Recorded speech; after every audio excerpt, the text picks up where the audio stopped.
Hey guys, um, first off, a couple of disclaimers in case I start waving my hands around and you see this little guy. It's because I sliced my finger pretty good at work, so I'm sorry if that's a distraction. May as well explain it now. And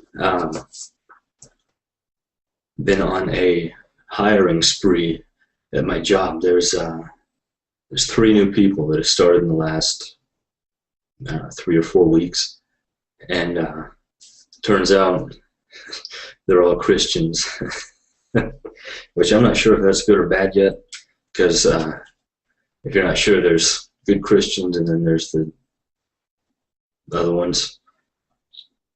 But I was walking by where a couple of them are working. Some of them got this other separate room where they do their jobs.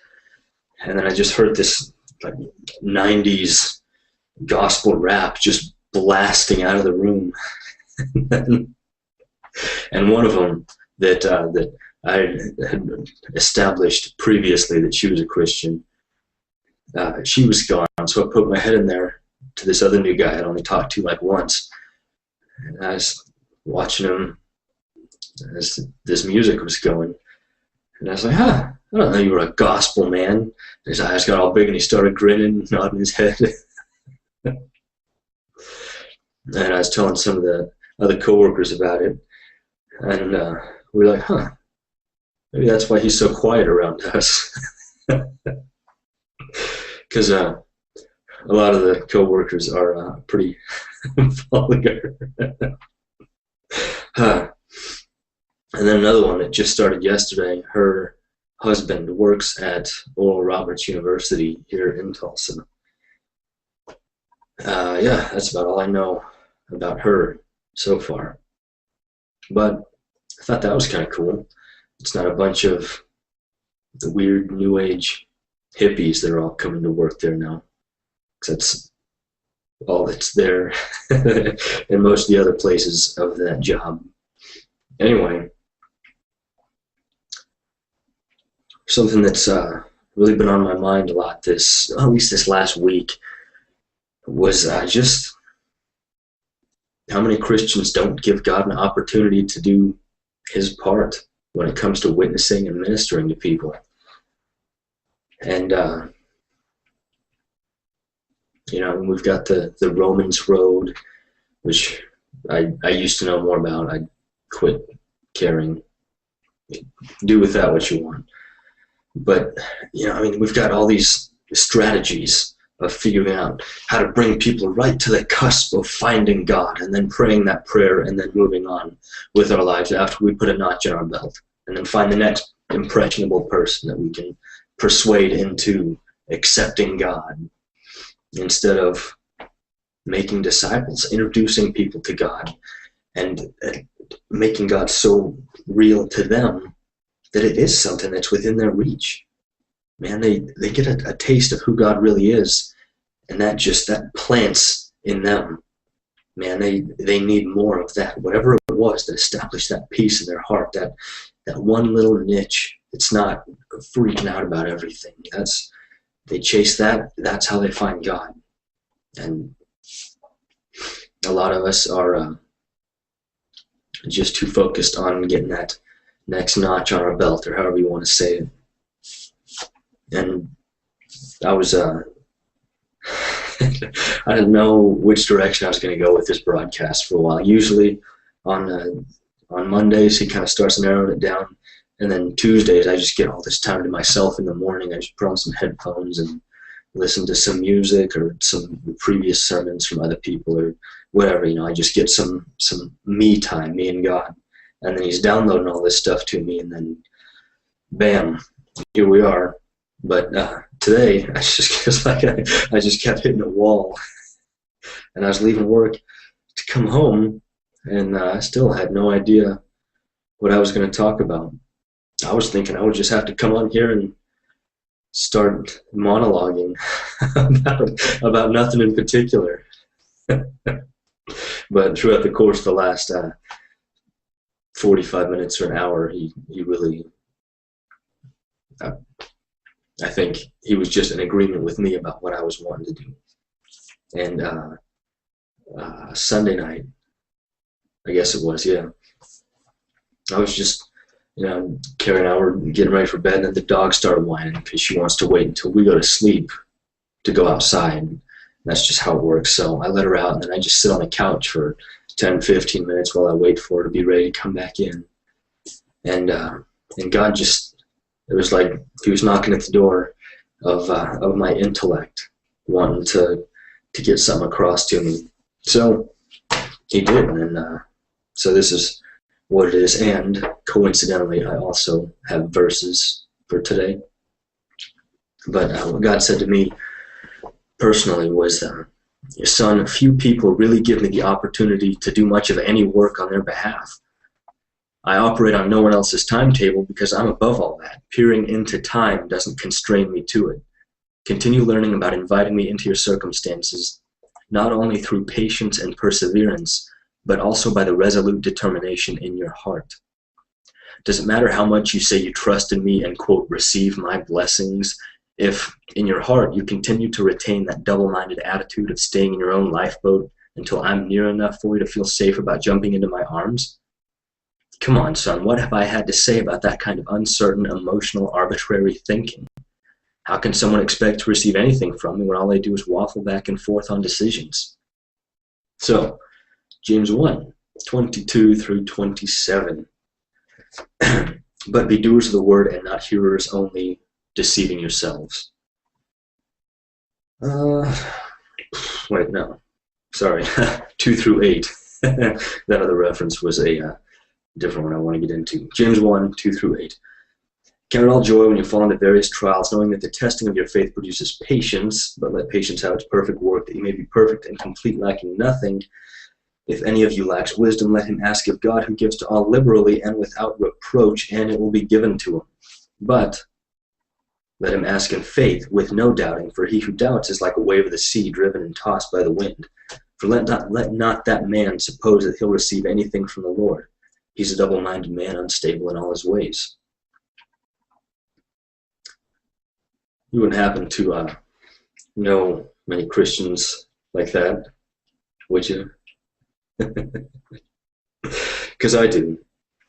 The kind that are also equally or more so focused on politics or their job or money or whatever else than on God.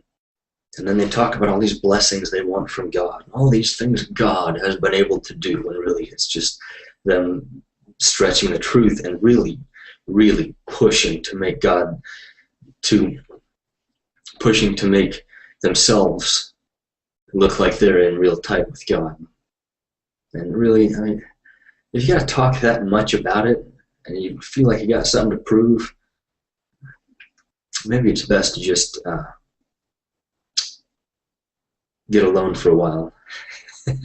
Let God point out a couple things to you first. Back to what God was telling me.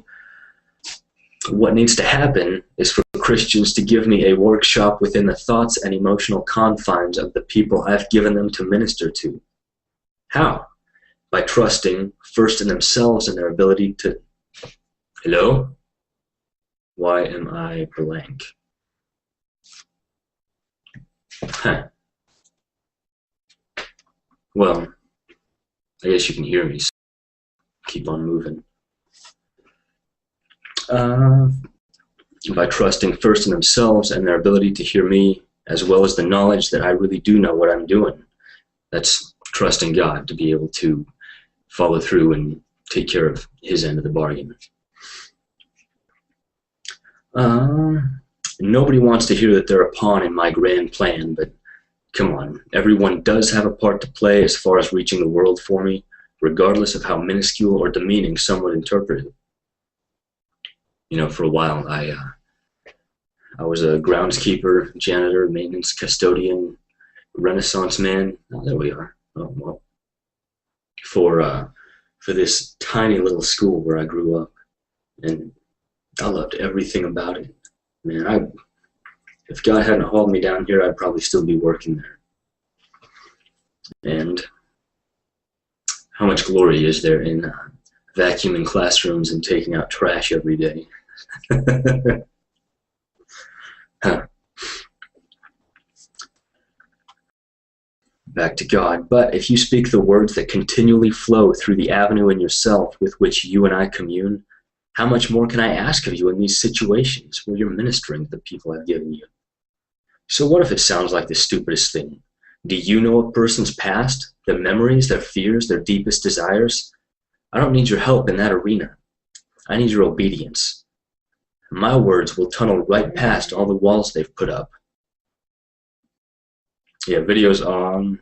Wait, video's off and on and off. But audio's on, and really I feel like that's a pretty good picture of me right there. So we're going to keep plugging along. My words will tunnel right past all the walls they've put up to keep people out of their mind or their heart.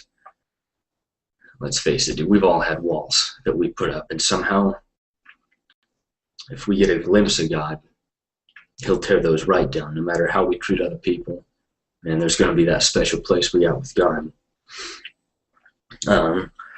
Those words will be what truly lets me establish my voice in them.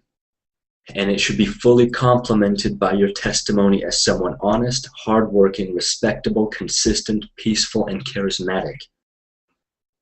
Emphasis on that. It's not only what we say to people, but it's how we present ourselves as God's ambassadors and His representatives. Not just running off at the mouth about how spiritual we are, but letting it be a lifestyle in how we work, in how we carry ourselves, in how we interact with people that have nothing that they can give us and nothing that they can do for us. Back to God. I know how to work these people, son, but I do still need an audible voice such as yours to spread the truth. Make room for me to help you minister to the people around you. I never asked you to do it yourself. So, it really, the most important thing here, no matter how long I keep doing these broadcasts, is it's going to be a relationship between you and God, and between me and God, and between each individual person and God. It doesn't matter how often we go to church. What we're supposed to be doing there is confirming the things that we hear God say to us and coming together to establish ourselves as a group. Hey, we're back. It's supposed to be us, each of us, having a direct line with God. I mean, I can run off at the mouth for hours and hours and hours and exhort and commend and beg and plead for you guys to get to know God. Really, man, if you don't see enough of Him in me to be inspired to find more of God for yourself, why are you listening to me?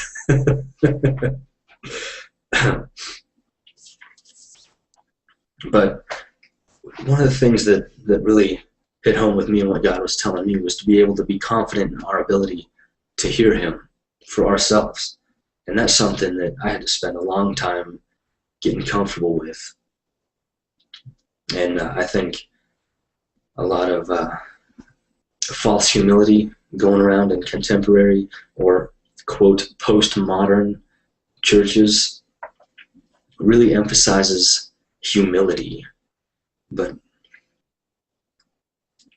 when we focus so much on being humble, we tend to overlook what God has given us and what He's made us, well, what He's established in us and what He's trying to help us become in Him. We can't overlook the gifts that God's given us, man. And it's not arrogance to acknowledge it, no matter what anybody else says.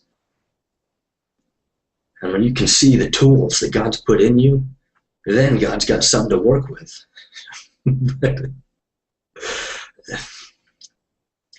You go to a car shop, and the mechanic talks about how good a wrench he has, but how good a wrench his neighbor has, this other mechanic down the street. But, you know, it's just getting by. You know, we make a living somehow. We struggle, but God gets us through. Oh, I'm so holy. Really. Dude, get over yourself. But man, it's not arrogance for us to be able to just listen to God tell us who we are and then find it in ourselves and embrace it and enhance it and amplify it with God's help, and then be able to stand on that and give God a soapbox which he can minister to through us. That's what's supposed to happen, and it's not arrogance for that to happen. I don't even know where I was going. Oh, yeah. John 10:10. Yeah, I mean, these are ones that they're pretty common. The thief doesn't come except to steal, kill, and destroy. The last part, I've come that they may have life and have it more abundantly. But focusing on what the thief does, which is, we can call it the devil, comes to steal, kill, and destroy, whether that's through false humility, denying our ability to hear God when he's trying to build us up, through compliments of who we really are. That's how he worked with me for, like, I don't even know, 6, 7, 8, 10 years. Just, finding these things in me that I knew, things that I wanted to bring out, but I didn't know how. And it's like, at first God would have to find these people to zero in on that thing inside of me that I wanted to bring out. And what they were doing basically was confirming these feelings that I was having that I didn't know how to put into words because I couldn't hear God that well. Simple as that. But that's usually the easiest way for somebody to get stolen from, to get killed, to have their dreams destroyed, whatever. And Mark 4:15-20, the parable of the sower sows the seed, and, another real common one, but just different ways that our hope in the gospel, our hope in our future, our faith, is taken from us. Man, I could read it, but everybody reads that. Man, I mean, it's rocky ground. What? All right. And these are the ones by the wayside where the words sown. I skipped the first part, and these are the ones by the wayside where the words sown. Mark 4:15-20. When they hear, Satan comes immediately and takes away the word that was sown in their hearts. These likewise are the ones sown on stony ground, who, when they hear it, immediately receive it with gladness and have no root in themselves, and so endure only for a time. Afterward, when tribulation or persecution arises for the word's sake, immediately they stumble. Now these are the ones sown among thorns. They're the ones who hear the word, and the cares of this world and the deceitfulness of riches and the desires for other things entering in choke the word, and it becomes unfruitful. And, so on. I work with this guy on Saturday mornings. He's got a real job, and then he comes and helps us out on weekends. And he's so focused on making money. I mean, it's depressing. He's given me a voice in his life just because I've given him some advice about other things. But he just keeps talking about how he's looking for this job that pays this much more. And he's comparing himself to everybody else. And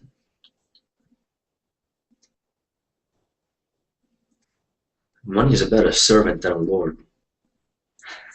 It'll actually do something for you then instead of just dictate your lifestyle.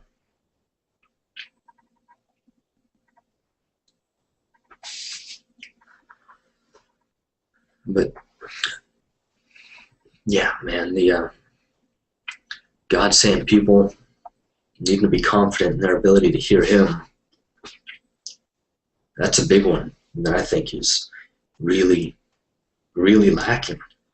I mean, the most common evolution of learning to hear God, of that relationship, is just, like I said, man, just getting to know him and then finding these feelings and then getting together with more mature believers and letting them hone in on that and confirm these things with you.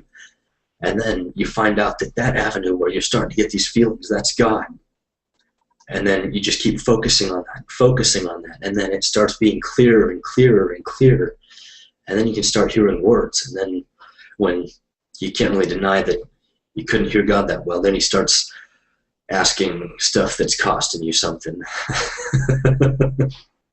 He'll wait until it's too late to deny your ability to hear him, and then he'll be like, hey, let's give that person some money. Hey, I need you to run some groceries to this person. Foot this guy's bills for a month. But by then it's too late. And you're stuck. Because you've gotten to that point where God expects more of you. Anyway, back to James 1:22 through 27, the one I accidentally started reading first. But be doers of the word, not hearers only, deceiving yourselves. Going back to where God was telling me that the words he gives us to share with people should be fully complemented by our testimony as someone honest, hardworking, respectable, consistent, peaceful, and charismatic. Now, I've got some work to do in the consistent and peaceful. Sometimes, easiest way to explain it is like there is work, Pete, and when I get into that zone, man, I'm just serious about getting stuff done and getting things set up for whoever comes to work after me. Man, I just want to do a good job and get them set up proper. And not everybody that I work with feels that same way. And I am not very peaceful with them. So I think that nails down the consistent and peaceful. Because, you know, when we're firing on all cylinders as a team at work, dude, things are good and everybody's happy, man. It's things get done. And then you get that dead weight, man. I don't have good thoughts about them. So that's where I have to work on. Wouldn't you know, we're all human. I hate for anybody to think I'm perfect. And just to enforce that, since the weather's starting to get nicer here and spring's coming around, I've been starting to do more stuff in the yard. And the moles, that, man, these little tunneling rodents that are just the bane of our property, man, they'll just leave, you can tell where they're tunneling because where they've been is about an inch above ground, and then it's soft, and then you roll your ankle when you're trying to walk through the grass. And I am a perfectionist when it comes to, well, just what I want to take pride in. In this case, it's my yard. And man, I've tried all kinds of different stuff to get rid of them. And every time I try and I go out there 3 days later and find more tunnels, I come back in, man, I'm just furious. And I think Carrie is ready to lead me in the sinner's prayer at those times, but she knows enough to just let it play out. And then I'll calm down eventually. So, consistent, something I gotta work on. But be doers of the word only, or be doers of the word and not hearers only, deceiving yourselves. James 1:22. You wouldn't have to know anybody that you just see at church on Sunday and they don't have much of anything that they do otherwise except mooch off people. Would you? Deceiving yourselves. Now 23 through 25 is good. That's not really anything I'm wanting to focus on, but just for fun, you may as well read that too. For if anyone is a hearer of the word, not a doer, he's like a man observing his natural face in a mirror. For he observes himself, goes away, and immediately forgets what kind of man he was. If you figure out who you are in church on Sunday morning and then go to work and just get infuriated with how much some of your coworkers suck, you're like a man observing his natural face in a mirror. And then you forget what you look like, or me in this case. since I'd hate for anybody out there to think that I have arrived anywhere. But he who looks into the perfect law of liberty and continues in it, and is not a forgetful hearer, but a doer of the work, this one will be blessed in what he does. What kind of work might that be, good James? If anyone among you thinks he's religious and does not bridle his tongue but deceives his own heart, this one's religion is useless. Pure and undefiled religion before God and the Father is this, to visit orphans and widows in their trouble, and to keep oneself unspotted from the world. But how do you keep yourself unspotted? By separating yourself from sin? No, that's stupid. No. It's an internal thing, man. But you know, you can go to a bar and be Jesus to those people. You can be chatting with some people when they're smoking weed, emptying a bag of shrooms. You know, you can try when you're shooting up, but I don't think they'll be much good for anything. Not a whole lot of retention there. But, you know, you can be Jesus to those people. Visit orphans and widows in their trouble. What's their trouble? They're poor. They have no role models. They need help. They need direction. They need hope. They need sustenance.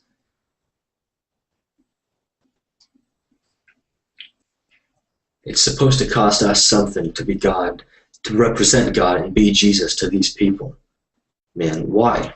Because God's our sponsor, man. He's the one footing the bill here, regardless of whether it comes out of our bank account. Wouldn't you know it? God's got our bank account number, and he's just as capable of replenishing it as anybody else. Man, if he sees what we're doing with our money, and we're bringing him people, he ain't shy about giving us more money. One of these, this one chick I was talking to at work today, they've been blasting that gospel music, like classic 90s, you know. I mean, it's rapping, and they got the choir in the background trying to bust a beat and everything. I just kept laughing every time I walked by, and then she'd poke her head out because she'd hear me laughing. And she's like, "Is my music bothering you?" It's like, no, not something I'd go out of my way to listen to, but go for it. And then that was just kind of a segue for us to start talking. And she was talking about how she went to this, she's been checking out this one church and this one like 20-something group that the church sponsors. And she was like, "Well, have you ever been to that?" I was like, "Yeah, I tried once." And she's like, "Well, did you like it?" Like, no, it reminded me too much of the church that kicked me out. It's like, "What? You got kicked out by a church?" So I had to tell her that this, I mean, it was, what they stood for was good, you know, sure, whatever. But it was really organized, and they were putting God in a box, and I didn't really like that. But, you know, the church that kicked me out wasn't even that. The reason they kicked me out was because I said God speaks to people, and people can pray in tongues. And so, you know, I made sure she was cool with, I said, "Well, you know, you're cool with this church's doctrine, right, about speaking in tongues and all that?" She's like, yeah, I like what they have to say. I was like, "All right, well," and then we just kept going. And then she was talking about how she wanted to go to Rhema Bible School. But you know, it wouldn't even bother her to cover up all her tattoos and take out her piercings when she's in class. And that's not my kind of school, because you're supposed to dress up like a proper formal businessman that speaks in a church and talks about how important the tithe is for business, because it's about that. And then she was talking about how she wanted to go to Oral Roberts University, but it was just too expensive. And it is expensive. And I was thinking about that, because she even said, man, she's got this hunger to learn more about God. She wants to learn, but things are too expensive. And it's not supposed to, the gospel is not supposed to be cost prohibitive. And, I've been running that through my head for the last, since we talked. That was like 4 or 5 hours ago since she and I had that chat. And I was asking God, what would it take to be able to just send her to Oral Roberts University? How come Carrie and I can't do that for people? And man, God's not shy about his answers. I already know where this is going, but he, as soon as I gave him a chance to answer, he was like, well, I can't trust you with that much money.